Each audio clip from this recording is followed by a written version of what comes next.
My wife and my daughter, they left on 25th of December to come back in 2 weeks. And nobody on earth could have imagined that the government could sink so low to shoot the children over the skies of Tehran. I don't have any trust in Iranian government. They are not a normal player in a game of diplomacy. They have a long history of supporting terrorism, hostage taking, and murder. But we trust government of Canada to pursue this way for us to seek justice one day. It has been nearly 1 year since Flight 752 was shot down by Iran's Revolutionary Guard. 176 people were killed, including 55 Canadian citizens, 30 permanent residents, and 53 others who were on their way to Canada. Today, the Prime Minister's special advisor on the downing of that plane issued a report saying Iran should not be left in charge of the investigation. Ralph Goodale found, quote, the party responsible for the situation is investigating itself largely in secret. That does not inspire confidence or trust. The Canadian government says it's pushing for accountability, but given Iran's actions to date, is true accountability possible? Earlier today, I sat down with Minister of Foreign Affairs François-Philippe Champagne to ask just that. Here's part of that conversation.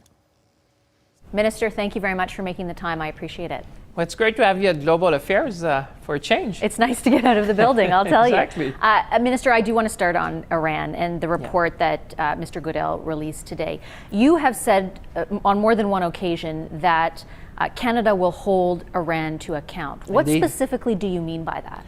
Well, you know, first of all, we're very glad that Special Advisor Goodale released a report today. It just shows Canada's commitment to get to the truth and hold Iran accountable. You know, we said from the get-go, when this tragedy happened, that we will seek accountability, justice, and reparation for the family.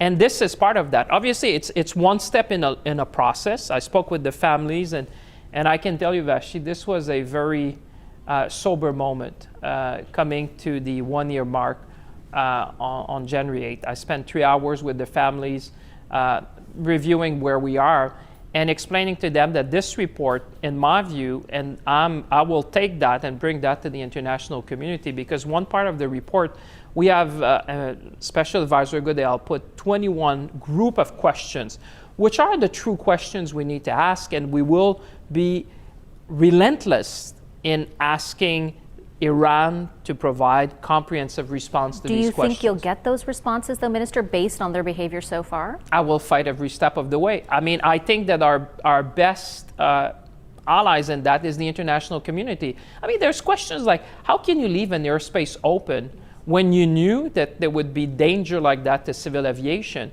And who are responsible? What was the chain of command? I mean, there's a number of questions there. And also in the report of Special Advisor Goodale, we're looking also forward, kind of saying never again with the Safer Skies initiative, making sure that not only we will fight for accountability, for justice, for transparency. We need to bring closure to these families that have been suffering, and every day is a day too much in that. I wish we could have already provided all these answers to the family, but what I'm committed to, and I recommitted to them with the Prime Minister and our government, is to be with them at every step of the way and fight for them, to be their voice and amplify their voice in front of the... I take that point, and I've spoken to family members as well. When you say, though, that the government will fight with them, will be for them, will seek justice, tangibly, what does that mean? Will you ultimately, for example, be able to prescribe guilt to an individual in the Iranian government? And will you seek some sort of justice specifically against that individual? So what we've done is kind of manifold. You know, when that started, I said we had 4 key milestones. One was to get consular access to make sure that following the tragedies, the families could go to Iran, those who wanted. The second one was the repatriation of remains, that this be done in accordance with the will of the family. Then there is the investigation, both the air safety investigation and the criminal investigation and the reparation.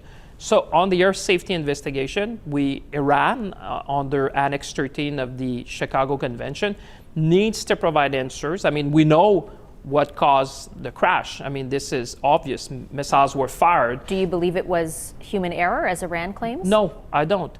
And what I say is that we will get, and we have asked questions to understand what happened. So we will certainly be in a position now with our experts. Not only we have the Transport Safety Board, but we created a forensic team within the government of Canada, which we announced with the Prime Minister, to make sure that we can gather all the necessary intelligence information to make our own assessment of what the findings that are going to come from that. And on the criminal side, obviously we don't have access to the witnesses or the evidence or the suspects. But certainly what we're going to do and what we're doing with the Ukrainian government is we have detached RCMP agents to gather as much evidence as possible to make sure that on the criminal side, we will do as much as we can to find those which would be responsible for this tragedy. If you don't think it was a mistake, as Iran claims, do you think it was deliberate? Well, we'll let the process unfold.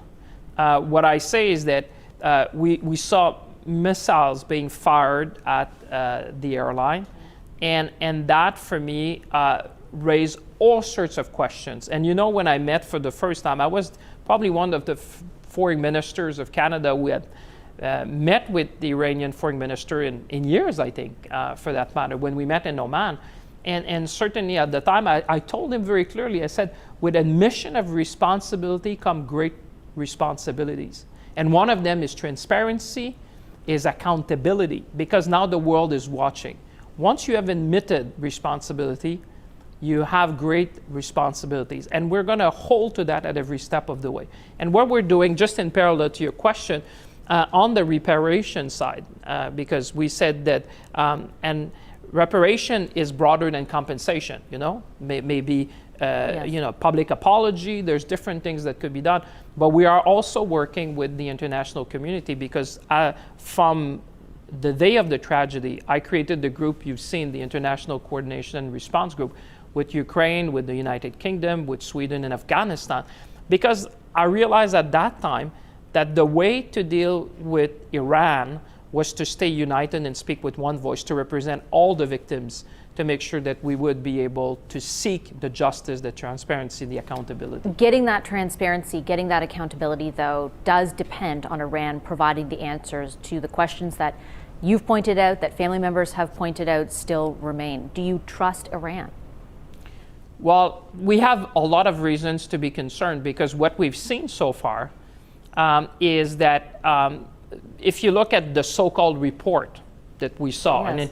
and those were largely things that we already knew. What we want now is comprehensive responses to the legitimate questions that the families have. And that's what we committed to push at every step of the way. And I will continue to push. I will amplify their voice. I will be in their face all the time to say those are the legitimate questions. And that's why the report by Special Advisor Goodale was so helpful, because it crystallizes in one document our understanding of the events, provides a chronology, and sets a number of questions, and they'll also never again. So what the international community can do, because we obviously saw there's a gap. There's a gap. That's why I talked to the international. But it's a huge gap, right? Well, there's a gap in the convention. Imagine now you have a military which shoots a civilian airliner, and under the current framework is supposed to investigate itself. I mean, clearly. But that's why I ask if you trust Iran, right? And respectfully, you didn't answer whether or not you do. I'm not taking away from what your government is attempting to do, but I will question everything they say, because I take nothing at face value. So you don't trust them? No, because there's too many examples that we've seen where they've not been forthcoming. So I will press for answers at every step of the way. Hi, I'm Vashi Capellos, host of Power in Politics. See more of our show by subscribing to the CBC News channel or click the link for another video.